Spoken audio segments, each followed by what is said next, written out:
People are very, very aware of social feedback. Like, we're really tuned to this. And so things that can potentially harm your social standing, can potentially impede your relationships with other individuals, these are things that we take very seriously when we're sitting there in the context of that situation. We don't always respond like we should. Then I will put ECG sensors on you. We wanted to look at just how do people respond to social stress. And we want to know how they respond physiologically to it, how they responded cognitively, and how they respond subjectively. At kind of the outset of the experiment, the first thing that people are doing is we want to collect these baseline recordings of physiology. To do that, we need to affix these physiological sensors that monitor activity.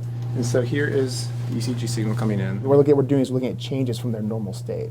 This is the skin temperature. And you see right here, it's at 93.42 degrees. We're told to think about stress as a coping tool.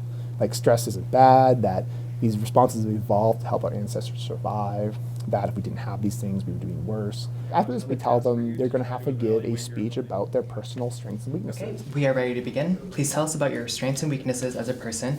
We will be evaluating your performance throughout the speech. This is a very self-relevant speech. I mean, you're talking about yourself, and you'd have to do this in front of two evaluators that you don't know, and that it's also going to be recorded and looked at by other people down the road. So there is a whole bunch of evaluation here. The evaluators are members of our research team, so they're going to be watching you and scoring you while you're speaking. And the whole time they're there, they're giving people these negative nonverbal feedback. And so they're sitting there very stoically, having no emotions, no facial expressions, frowning, lowering your brow. They're not nodding, they're not smiling. So you can imagine public speaking isn't so great to start with. Then when you're getting this negative nonverbal feedback, you're like, what is wrong with me? Like, what am I doing so wrong?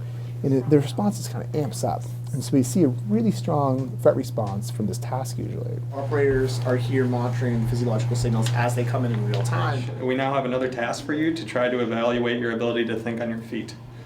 For this task, what we would like for you to do is count backwards aloud, starting from number 996 in steps of 7. This is something that participants don't know about until it's kind of thrust on them right then in the moment. 957. No. I'm not sure that was right. And when you get one wrong, they tell you, I'm sorry, it's incorrect. Go back to the That was beginning. right. Please start back at the beginning, 996. The take home from this whole line of research we've been trying to tell people is that stress isn't bad. Our responses in our body, these stress responses, can actually positively predict cognitive performance. And so people who have the higher stress response, the higher amounts of arousal will actually do better on their tests than people who don't. And so when you do need that arousal, you do need to make some instrumental response, the body's stress responses actually help you make those responses better or do something better. A production of the University of Rochester. Please visit us online and subscribe to our channel for more videos.